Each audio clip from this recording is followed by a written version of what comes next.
So we're making a Fred model, and we're putting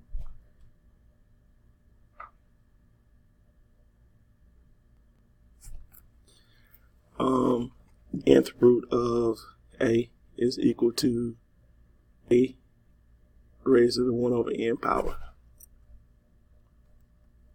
So some key vocabulary. N is the index.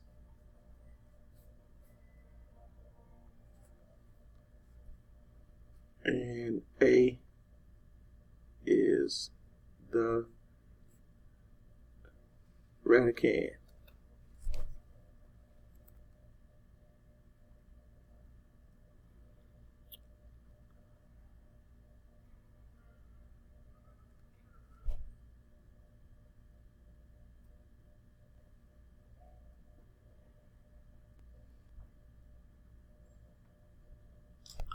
So n is the index of the expression, the radicand. Here's the relationship between the two.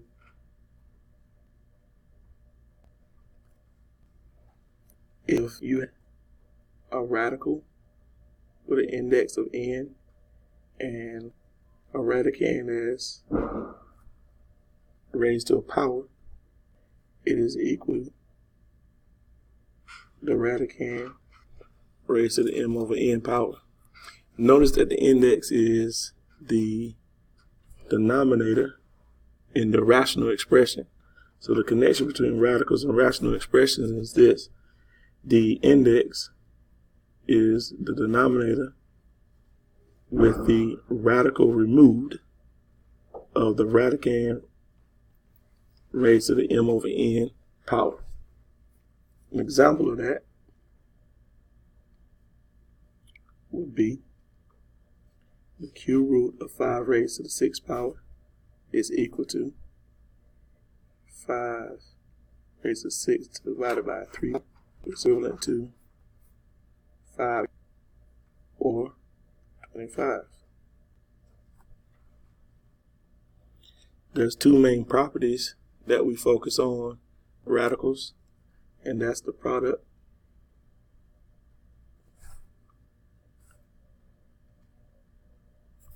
and the quotient.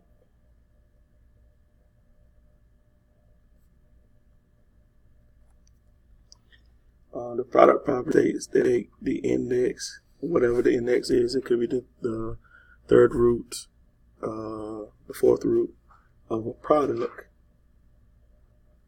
is equivalent to taking the root of each factor in the product. An example of that would be if you wanted to find the cube root of 216, and we know what the perfect cubes are. And if we was to take and break this into two things, 27 times the cube root of 8, because 27 times 8 is 216, then the cube root of 27 is 3, and then the cube root of 8 is 2, and 3 times 2 is equal to 6. On the quotient side of things, you can take the nth root of a fraction, and that's equal to taking the nth root of the numerator divided by the nth root of the denominator. An example of that would be if you took the square root of 4/9 is to the square root of the numerator divided by the square root of the denominator, which reduces down to 2/3. Okay, simple concept. I want to note to focus on this. We don't use numbers for this. This is considered to be square root. And since the square root of this will be equal to a raised to the 1/2 power. So because square root has index of 2, we don't put 2 with square root symbols. So most students usually mess up square root and say that these are square roots. No, that's called an nth root. And the end totally depends on what the number is. So if that number was 3, then that would be the cube root. If it was 4, then it would be the 4th root.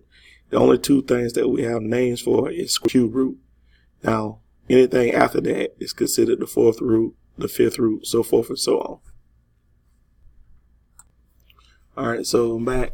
First major concept is simplifying radicals. So when we simplify radicals, we just take a basic radical. This is an example. Square root of 252. So what our goal is to identify and figure out what is the perfect square in 252. So our goal is to find the largest perfect square in the 252. A lot of students mess this up because what they do is they find a perfect square and not the largest one, and then the radical is completely simplified. So what I have right here is the square root of 252, and I got a list of perfect squares, and the largest perfect square that go into that is 36. So 36 times 7 is the square root of 252. But because we created this product here, square root of 36 times 7, the product property says we can separate this into 2 radicals, the square root of 36 times the square root of 7. 36 again is a perfect square, and when we simplify that, that'll be 6. Sorry, I put a 3. 6, the square root of 7. Because 36 is a perfect square, the 6 becomes the multiplier times the square root of 7, which is not a perfect square. So in essence, it's similar to like a coefficient that's sitting out there in front of the radical. So again, square root of 257 is the perfect square, 36 times 7, which is the square root of 36 times the square root of 7, which is 6, the square root of 7. Alright, so first goal is simplifying radicals. And then as we work through, we'll talk about adding and subtracting radicals, which means we got to make sure that the radicals have some key components. And then we move on to multiplying radicals. And then we talk about dividing radicals, and then converting between rational exponents and radical form. Alright, so in example 2, we have -5 times the cube root of 128. So we're multiplying this cube root times -5. So whatever we get ready to simplify, just like in number 1, example 1, we must simplify the radicand. So we need to divide. So we do -5 times the cube root, and then we find the perfect cube that's in 128, and the perfect cube that's in 128 happens to be 64. If I multiply that times 2, I will get 128. So this is -5 times the cube root of 64 times the cube root of 2. So we simplify the cube root of 64, which happens to be 4. So that's -5 times 4 times the cube root of 2, which happens to be -20, the cube root of 2. Now, typically, I see mistakes that student make is leaving off the index. The index is part of the problem, so you need to make sure that even have this right and the number that's up on the radicals to be the radicand correct, the index also must be correct for the problem to be totally 100% correct. So what I'm going to do now is I'm going to go through a couple more examples that has variables and things in it, and then we're going to move on to adding and subtracting radicals. Okay, I'm back. So in example 3, I have the square root of 121 x to the 5th y to the 6th. Now, just like the examples with polynomials, we're going to work it with each one of these a piece at a time. And I'm going to show you 2 different ways of doing this, and you'll understand why I'm doing this. So if I work on it as taking the square root of 121 times the square root of x raised to the 5th times the square root of y raised to the 6th, if I focus on each one of those pieces at a time, what I do is simplify this, and then I multiply all those together in the product. Notice that the square root of 121 is 11.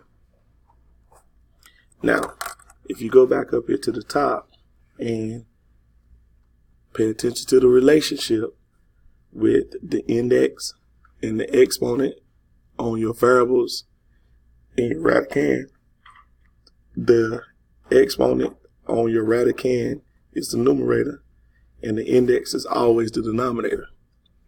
So if I come back to my problem, I know that the index is 2, the exponent is 5.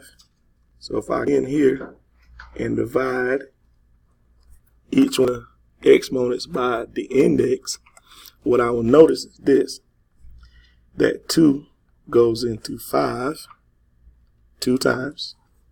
So my base x will have an exponent of 5 divided by 2, which happens to be, it goes into it 2 times evenly with 1 left over. So the leftovers always stay inside the radical. So the leftover stays inside the radical. And then the other piece I have is y. 6 divided by 2 is my radicand y raised to the 3rd power. Now, to you, you might say, well, that look like it might be confusing, but I want you to understand why. The square root of x raised to the 4th times x is the same thing as x to the 5th. And you know you can take the square root of perfect squares. So the square root of x to the 4th is x squared. Same thing over here. This is y to the 6th. Because I got an even number of y's, that means I can take the square root of y to the 6th, which happens to be y to the 3rd. So the example here, this doesn't have even exponent. So anything that's not even for far as the square is concerned is left over. So this simplifies from this radical to this simplified expression.